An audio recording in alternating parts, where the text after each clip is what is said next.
A sad idemo u Čačak. Tamo su uspešne poslovne žene koje su stvorile prepoznatljive proizvode. Očekuju pomoć države, prvenstveno Privredne komore Srbije. Kada je pre 24 godine otvorila prvu radionicu za izradu kolača u Srbiji, Zorica Selaković započela je ozbiljan posao. Sada ima 30 zaposlenih i kapacitet proizvodnje od 50 tona kolača na mesečnom nivou. Ostvarila je svoj san, ali kaže da je vrlo teško opstati na tržištu. Pogotovo u ovoj proizvodnji da nas ima sa svih strana svakojakih i legalnih i nelegalnih i nekonkurentnih, znači stvarno je teško.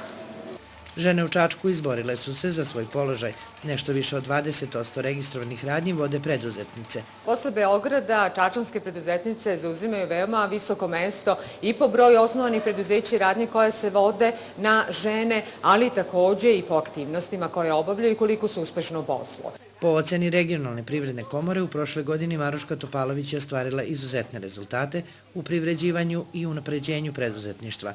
Preduzimljivost je, po njenom mišljenju, samo jedna stepenica ka uspehu. Naravno, Privredna komora nam i ovdje u Čačku jako puno pomaže, ali mislim snaga predsjednika Privredne komore je mnogo veća da nam pomogne plasman na stranu tržište. Znači, on mora znati šta mi proizvodimo, šta radimo, da bi bukvalno u svakom svom kontaktu, u svakoj prezentaciji rekao to mi imamo u Srbiji. Posebnost ručno izrađenih marama i kravata sa maruškinim potpisom očarala je mnoge, a proizvodi su otišli na skoro sve kontinente. Njeni unikatni radovi često su i specijalni poklon zvaničnicima. Mi ćemo inicirati preko našeg foruma malih i srednjih preduzeća koji posluje u okviru Privredne komore Srbije i na svim drugim mestima na kojima mi imamo uticaj da se organizovanim formama državne pomoći ovakva preduzeća prepoznaju i da im se daju podsticaj. Savetovanje, ostvarivanje novih poslovnih kontakata i podrška Privredne komore od velikog su značaja razvoju, daljem plasmanu proizvoda i očuvanju brendova preduzeća koje vode uspešne dame iz Čačka.